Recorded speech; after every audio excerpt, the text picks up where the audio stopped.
عرض کرنے لگی حضور میں غلطی کر بیٹھی ہوں، مجھ سے زنا ہو گیا، مجھے پاک کر دے۔ تو محبوب کریم علیہ السلام نے فرمایا تو کیسے ثابت کرے گی تو نے گناہ کیا؟ یعنی مجرم کو ثابت کرنا پڑ رہا ہے کہ میں گناہ گار۔ یہ وہ کمال ہے کہ انسانوں کو احساس ہونے لگے کہ یہاں ہم غلط ہیں۔ جب اعتراف جرم ہوتا ہے، جب بیماری کی تشخیص ہوتی ہے تو پھر اس کا علاج بھی ہو جاتا ہے۔ حضرت انس بن مالک کہتے ہیں وہ عرض کرنے لگی حضور میرے پیٹ میں ناجائز بچہ ہے۔ حضور نے فرمایا جا جب بچہ پیدا ہو تو پھر آنا۔ وہ 8 ماہ کے بعد آئی تو اس کی گود میں پھول سا بچہ تھا۔ حضور نے فرمایا واپس جا، جب روٹی کھانے لگ جائے تو پھر آنا۔ وہ 2 سال 2.25 سال دودھ پلاتی رہی، پھر جب آئی تو بچے کے ہاتھ میں روٹی کا ٹکڑا تھا۔ قریب محبوب صلی اللہ تعالی علیہ وسلم سے آ کے جب اس نے بات کی تو وہ درد سے روئی، کہنے لگی یا رسول اللہ 3 سال ہونے کو ہیں، میں نے گناہ کیا ہے، میں ساری رات سو نہیں پاتی۔ حضور تڑپتی اگر اس حال میں مر گئی تو اپنے رب کو کیا منہ دکھاؤں گا، مجھے پاک کر دے، میرے حال پہ رحم فرمائے۔ محبوب کریم صلی اللہ علیہ وسلم نے بچہ ایک صحابی کو دیا، فرمایا بچوں کی طرح پالنا، اور کہا اسے لے جاؤ، پتھر مار مار کے اسے سنسار کر دو۔ صحابہ کہتے ہیں اسے پتھر لگ رہے تھے اور حضور بے چینی کے ساتھ ٹہل رہے۔ آ کے خبر دی حضور وہ تو وصال کر گئی، انتقال ہو گیا۔ فرمایا یہاں تک تو بات اس کی تھی۔ حضرت انس بن مالک کہتے ہیں اب محبوب کریم نے صحابیات سے فرمایا اسے غسل دو، کفن پہناؤ، جنازہ تیار ہو جائے تو مجھے خبر کرنا۔ حضرت انس بن مالک کہتے ہیں غسل ہوا، کفن ہوا، جنازہ تیار ہوا تو حیران ہم تب ہوئے جب میرے محبوب نے فرمایا صفے بناؤ، میں خود جنازہ پڑھاؤں گا، میں خود جنازہ پڑھاؤں۔ اور سرکار نے جنازہ پڑھایا تو ایک شخص کی زبان سے نکلا حضور اس ملعون کا معاذ اللہ جنازہ جس نے ناجائز بچہ جنا، اس کے لیے آپ دعا کر رہے ہیں، جنازہ پڑھا۔ حضور فرمانے لگے خاموش ہو جاؤ، تم نے گناہ دیکھا ہے، اس کا احساس نہیں دیکھا، تم نے غلطی دیکھی ہے لیکن اس کی توبہ کا انداز نہیں دیکھا۔ اور صاحب کنز العمال نے یہ لفظ نقل کیے ہیں کہ کریم محبوب فرمانے لگے اس نے تو ایسی شاندار توبہ کی ہے کہ اگر میں اپنی ساری امت میں بانٹ دوں تو اللہ سب کی مغفرت فرما دے گا۔ احساس جب پیدا ہو جاتا ہے نا اپنے دل کے اندر کہ یہاں میں غلط ہوں، ان العبد اذا اعترف ثم تاب تاب اللہ علیہ او کما قال نبی صلی اللہ علیہ وسلم، رواہ مشکات۔ حضور نے فرمایا جب کوئی بندہ کہتا ہے نا اللہ میں بھول گیا تھا، اور پھر وہ توبہ کرتا ہے تو رب اس کی توبہ کو فوراً ہی قبول فرما لیتا ہے۔ حضرت عبداللہ بن حذافہ جہاد کر رہے تھے، روم کے عیسائیوں نے گرفتار کر لیا، 1000 آدمی نے مل کے پکڑا، گرفتار نہیں ہوتے تھے صحابی، 1000 آدمی نے گھیرا ڈالا، گرفتار کر کے لے گئے۔ اور جب بادشاہ کے سامنے گئے تو وزیر کہنے لگا بادشاہ بندہ بڑے کام کا ہے، اگر ہمارے قابو آ گیا تو فائدہ دے گا، صحابی ہیں حضرت عبداللہ بن حذافہ، حضرت فاروق اعظم کا زمانہ ہے، اگر قابو آ گیا تو فائدہ دے گا۔ بادشاہ کہنے لگا کیوں، کیا خوبی ہے؟ کہنے لگے ہم 1000 آدمی تھے، یہ اکیلا قابو نہیں آ رہا تھا، 1000 آدمی تھے، اگر ہماری فوج میں شامل ہو گیا تو بہت بڑا جرنیل ملے گا۔ بادشاہ کہنے لگا کوئی مسئلہ نہیں، 2-3 چیزیں ہوتی ہیں بندے کو خریدنے کے لیے، خرید لیتے۔ بادشاہ کہنے لگا عبداللہ جتنی دولت تجھے چاہیے میں تجھے دے دیتا ہوں، میرے لشکر میں آ جا، معاذ اللہ اسلام چھوڑ دے۔ حضرت عبداللہ بن حذافہ کیا فرماتے ہیں بڑا تو بیوقوف ہے، میں نے دولت کمانی ہوتی تو مدینے میں بیٹھ کے تجارت کرتا، میں دولت کمانے نہیں نکلا، میں تو رسول اللہ کی رضا کمانے کے لیے نکلا ہوا ہوں، دولت کمانی ہوتی تو کسی مارکیٹ میں ہوتا، میدان میں آنا تو شہادت ہے مطلوب مقصود مومن، نہ مال غنیمت نہ کشور کشائی، یہ دولت تو لوٹی ہے رسول اللہ کے دروازے کی، جو تو پیچھے پیچھے پھرتی ہے نبی پاک کے غلاموں، یہ کمانی ہوتی تو میں کسی مارکیٹ میں ہوتا، میدان میں تھوڑا ہوتا۔ عبداللہ بن حذافہ سے ایک دوسری چال چلی، کہنے لگے میاں عہدہ جو تجھے چاہیے، میں بادشاہ ہوں، میرے نیچے جو عہدہ تو کہے گا وہ تجھے مل جائے گا۔ حضرت عبداللہ بن حذافہ کہنے لگے شاید تجھے پتہ نہیں میری تعریف کیا ہے، شاید تو جانتا نہیں میری تعریف کیا ہے۔ کہا صاحب کی کیا تعریف ہے؟ کہنے لگے میں رسول اللہ کا صحابی ہوں، اور کائنات میں سب سے بڑا عہدہ مصطفیٰ کے صحابی ہونے کا عہدہ ہے۔ صحابہ وہ صحابہ تھے جن کی ہر صبح عید ہوتی تھی، خدا کا قرب حاصل تھا، نبی کی دید ہوتی تھی۔ فرمایا میں نے حضور کے جلوے دیکھے ہوئے ہیں، مجھے عہدے کی ضرورت ہی نہیں، اور میں نے عہدہ لینا ہوتا تو میں سیاست کرتا، میں تو شہادت لینے نکلا ہوں میدان میں، عہدے کا میں نے کیا کرنا ہے؟ اب بادشاہ کہنے لگا اسے قتل کر دو، وزیر کہنے لگا نہیں، ایک بات اور ہے، مجھے ایک چال اور چلنے دو۔ کہا وہ کیا؟ کہنے لگے میری بیٹی بڑی خوبصورت ہے، مجھے موقع دو اپنی بیٹی کو سجا بنا کے، وہ جوان جس کی جوانی اتنی بڑی ہے کہ 1000 آدمی مقابلے میں کھڑا نہیں ہوتا، اس جوان کے کمرے میں رات کی تنہائی میں بنا سوار کے بی بی کو بھیجا۔ وہ بی بی کہتی ہے میں ساری رات بن سور کے اس صحابی کے کمرے میں بیٹھی رہی، لیکن یہ کیا شخص تھا، ساری رات ہی مسلح پہ بیٹھا رہا، ساری رات ہی، کچھ دیر تھک جاتا تو یہ کریم رسول پہ درود پڑھنا شروع کر دیتا۔ بی بی کہتی ہے سحری ہو گئی تو میں نے چھو کے دیکھا کہ انسان ہے کہ جن ہے، یہ بندہ ہے کہ فرشتہ ہے، چھو کے دیکھا، کہنے لگے پیچھے ہٹ جا۔ میں نے کہا میں نے تو سنا تھا تو 1000 کے مقابلے میں ہے اور تو اتنا بے حص ہے کہ بنی صبری دلہن بیٹھی ہے، تو نے نظر نہیں کی؟ عبداللہ بن حذافہ، بی بی کہتی ہے نظر پھر نہیں اٹھائی، نظر پھر جھکی ہوئی ہے۔ کہنے لگے بی بی میں مجبور ہوں، اب میرے اوپر کوئی حسن نہیں چلتا، میں نے جلوائے بدوہا کا دیدار کیا ہوا ہے، اب میری نگاہوں میں جچتا نہیں کوئی، اس لیے کہ جیسے میرے سرکار ہے ایسا نہیں کوئی۔ کبھی بھی اب نہیں کسی کا میرے اوپر جادو چلتا، میں نے مصطفیٰ کو، اور کہا ذرا پیچھے ہٹ کے بیٹھ، مجھے میرے رسول نے غیر محرم سے بچنے کا حکم دیا ہے، ذرا پیچھے ہٹ کے بیٹھ۔ سحری کا وقت تھا تو بی بی کہتی ہے اس نوجوان کے جملے میرا سینہ چیر گئے، کلیجہ پھٹ گیا، چیخ نکلی، میں کفر کے عالم میں روئی۔ میں نے کہا مجھے بتا تو صحیح، آخر یہ جذبہ کہاں سے ملتا ہے؟ آخر یہ روشنی تو میں نے دیکھی نہیں، کہاں سے آتی ہے؟ ایک میرا باپ ہے جو بنا سور کے مجھے تیرے کمرے میں چھوڑ گیا، بتلا یہ کہاں سے کیف آتے ہیں؟ عبداللہ بن حذافہ کہنے لگے اگر کیف لینا ہے تو بھی میرے مصطفیٰ کا کلمہ پڑھ جا، آجا دروازے رسول پہ جھک جا، مل جائے گا۔ سویرے دروازے پہ باپ آیا بیٹی سے رزلٹ لینے، دروازہ کھولا تو بیٹی نقاب پہنے باہر آئی۔ باپ کہنے لگا کیا بلا؟ کہنے لگی پیچھے ہٹ جا، تو غیر محرم ہے، کافر ہے، میں مسلمان ہوں۔ اس نے کہا کیا ہوا؟ کہنے لگی تیرے جیسے کو باپ کہوں، تیرے جیسے کو جو مجھے استعمال کر رہا تھا، میں تجھے باپ نہیں مانتی، میں اب رسول والی ہو گئی، میں حضرت فاطمہ کی کنیزہ ہو گئی، میں اب نبی کریم کی خادمہ ہوں، خبردار میرے قریب نہ آنا۔ یہ داؤ بھی ناکام ہوا۔ اب حضرت عبداللہ بن حذافہ کے سامنے موت کھڑی کی، ایک کڑا میں تیل گرم کیا، کہنے لگے تجھے اس میں جلایا جائے گا۔ حضرت عبداللہ بن حذافہ رضی اللہ تعالیٰ عنہ جب جلنے کے قریب ہوئے تو رونے لگے۔ روم کا بادشاہ کہنے لگا شاید ڈر گیا ہے، کہنے لگے اب سمجھ آئی ہے، اب تجھے پتہ چلا ہے، چلا آ جا۔ حضرت عبداللہ بن حذافہ کہنے لگے تو کافر ہے، تیری کافروں والی سوچ ہے، اس لیے نہیں رویا کہ موت سے ڈر گیا ہوں، میں تو اس لیے رویا ہوں کہ ایک جان ہے وہ نبی پاک پہ قربان ہو رہی ہے، کاش رب مجھے 1000 جان دیتا، میں ساری مصطفیٰ پہ قربان کر دیتا۔ ایک سنار نے گلی میں یتیم چھوٹے سے بچے کو گھومتے دیکھا تو سنار بے اولاد تھا، بچے کو اٹھا کے گھر لے آیا، 18 سال اس بچے کی پرورش کی، اس کو پالا پوسا، جوان کیا۔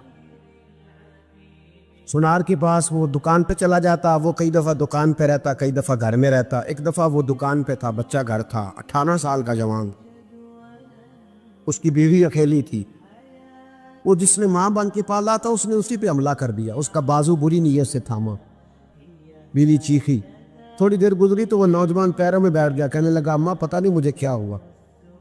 شام کو سنار آیا، بیوی چیخنے لگی، چلانے لگی، کہنے لگی آج عجیب بات ہوئی، جس کو میں نے جگر کا خون دے دے کے پالا اسی نے گندی نظر ڈالی۔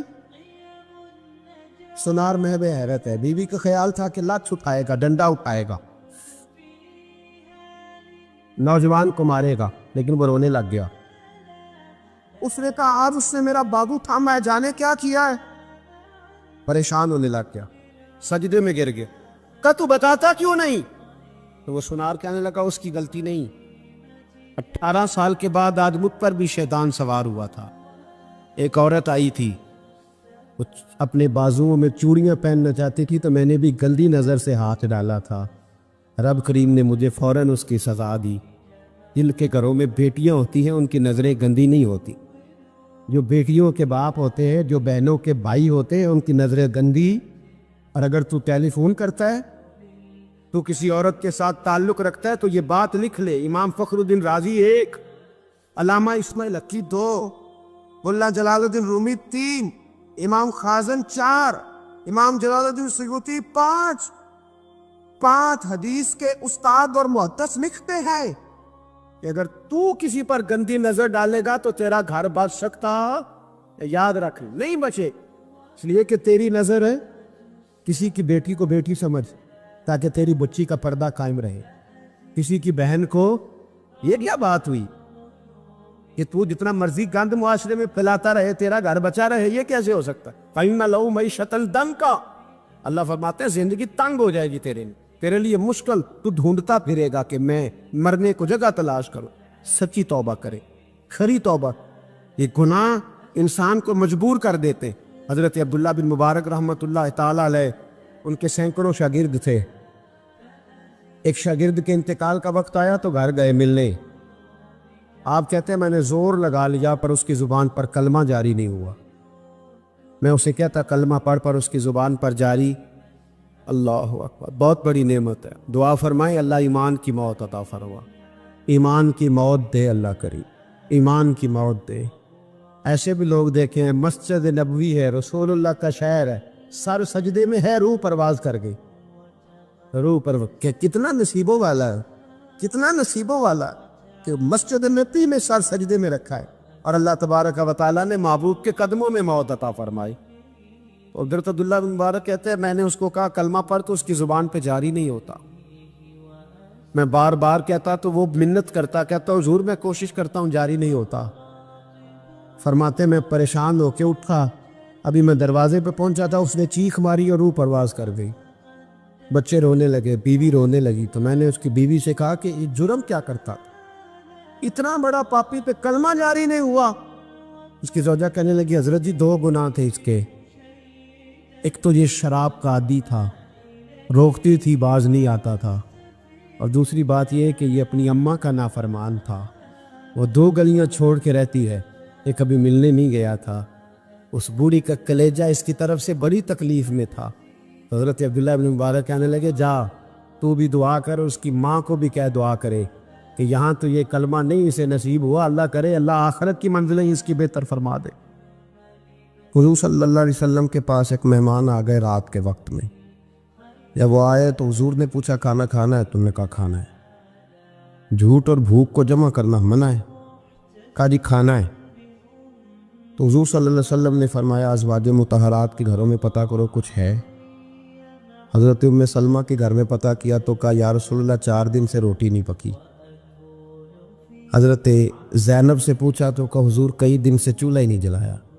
حضرت عائشہ صدیقہ، حضرت میمونہ، حضرت سودا، تمام گھروں سے بظاہر یہ 2 جہاں کے شاہ ہیں پر پاس کچھ رکھتے نہیں، 2 جہاں کی نعمتیں ہیں ان کے خالی ہاتھ میں، ہر چیز ہے پر فقر اختیاری ہے، کوئی شے نہ ملی۔ نبی پاک صلی اللہ علیہ وسلم نے مسجد میں اعلان کیا، فرمایا کون ہے جو میرے مہمان کو روٹی کھلائے؟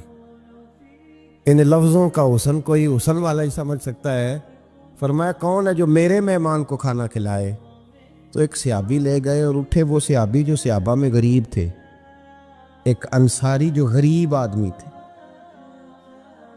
بہت زیادہ امیر آدمی اللہ کی راہ میں خرچ نہیں کر پاتا، اس کے لیے مشکل ہو جاتا ہے، اس کے لیے بہت امیر آدمی جو ہوتا ہے نا، وہ جتنا زیادہ امیر ہوتا ہے نا اتنی دیوار اس کے گرد کھڑی ہو جاتی ہے پیسوں کی، مشکل ہو جاتا ہے اس کے لیے۔ غریب آدمی کھڑے ہوئے، اگرچہ میرے محبوب کے غلاموں میں جو بڑے امیر تھے وہ بھی خرچ کرنے میں بڑے آگے تھے، حضرت عثمان غنی رضی اللہ تعالیٰ عنہ، حضرت عبد الرحمن ابن عوف، حضرت ابو بکر صدیق رضی اللہ، لیکن یہ غریب آدمی کا حضور میں لے جاؤں گا، میں لے کے جاؤں، اور یہ بخاری مسلم ہے۔ حضور نے فرمایا لے جاؤ، وہ اب صحابی گھر لے گئے اور بیوی سے مشورہ کیا، بات پہ غور کرنا، ہر چیز کی بھوک دیکھی جا سکتی ہے، بچوں کی نہیں دیکھی جا سکتی۔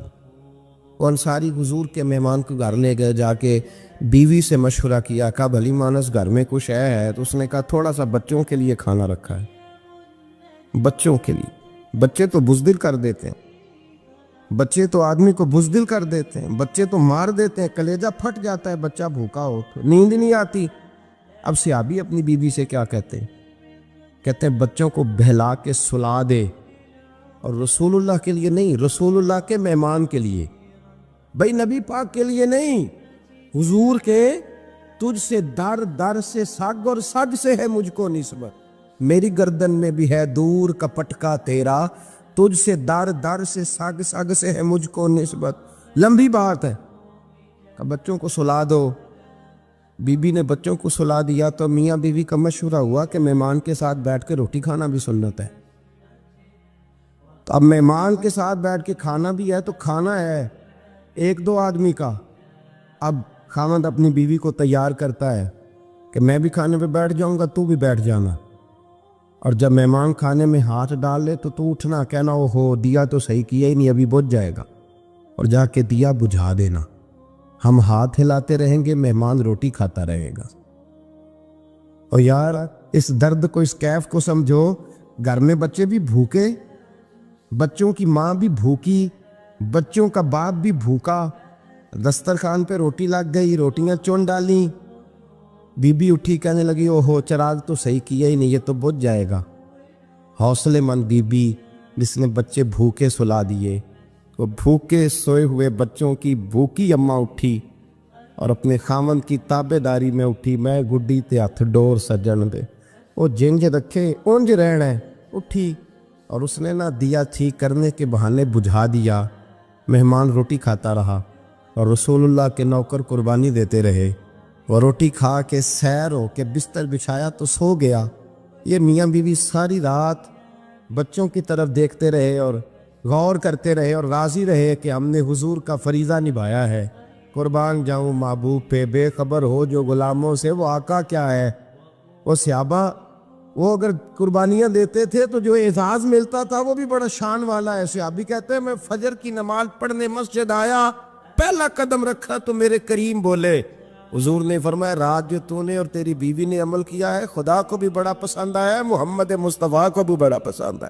اور پھر ایک لفظ اور ہے حدیث میں، ایک روایت میں کچھ جملے اور بھی ہیں، حضور نے فرمایا جب تو اور تیری بیوی رات مہمان کے ساتھ احسار کر رہے تھے نا تو عرش کا مالک تمہیں مسکرا مسکرا کے دیکھ رہا تھا، رب تمہیں دیکھ کے مسکرا رہا تھا، رب تمہیں دیکھ کے مسکرا، تر بامنی پہ شیخ ہماری نہ جائیے، ہم دامن نچوڑ دیں تو فرشتے وضو کریں، پر میں وہ مسکرا رہا تھا کہ میرے بندے میرے رسول کی رضا کے لیے کیا کر رہے ہیں۔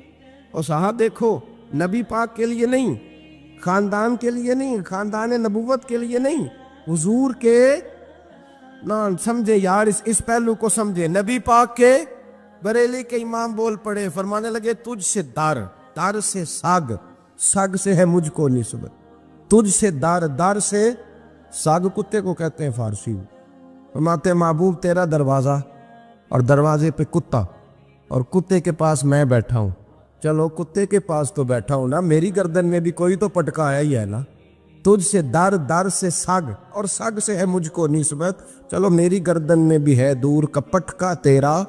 قرآن مجید بول اٹھا، رب کریم نے فرمایا حبیب یہ تیرے غلام وہ ہیں کہ وَيُقْصِرُونَ عَلَىٰ أَنفُسِهِمْ وَلَوْ كَانَ بِهِمْ خَصَاصَةٌ، فرمایا ان کا حال یہ ہے کہ جس چیز کی شدید حاجت ہوتی ہے وہ بھی اپنے بھائیوں پہ قربان کر دیتے، وہ دے دیتے ہیں تیرے نام پہ۔ جب مکے والے مدینے آئے انصار مدینہ تو میرے مصطفیٰ کریم نے فرمایا نہ تمہاری نسلیں ایک ہیں نہ قبیلے ایک ہیں، لیکن تمہارا نبی ایک ہے، تمہارا رسول ایک، خدا ایک، کتاب ایک، تمہارا میری وجہ سے رشتہ ہے، چلو اپنے بھائیوں کے ساتھ احسار کرو، چلو احسار کرو۔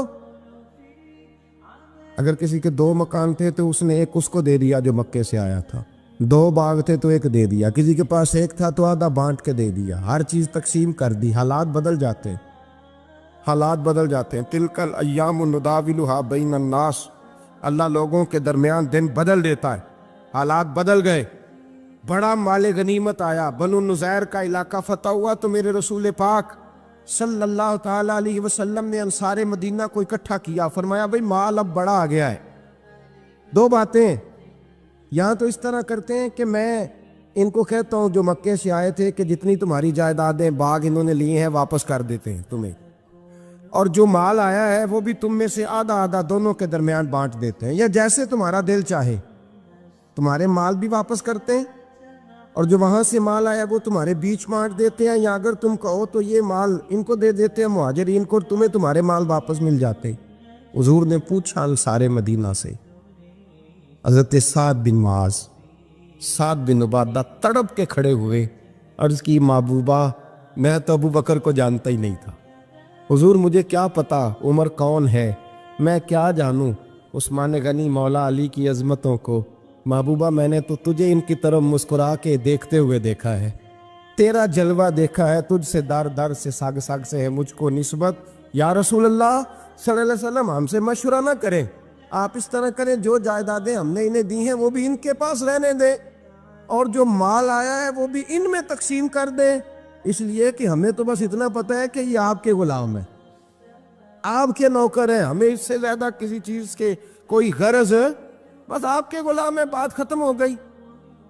حضور خاموش ہو گئے۔ صحابہ کہتے ہیں دیر کے بعد ہم نے کہا فیصلہ ہونا چاہیے، فیصلہ پتہ کیا ہوا؟ حضور نے ہاتھ اٹھائے، کہا اے اللہ میرے مدینے والوں پہ رحم فرما، اے اللہ میرے انصار پہ رحم فرما، اللہ ان کے جذبے قبول فرما۔ بھائی اصحار والی زندگی وہ کیا بات ہوئی کہ میں نے بڑی قربانی دی ہے؟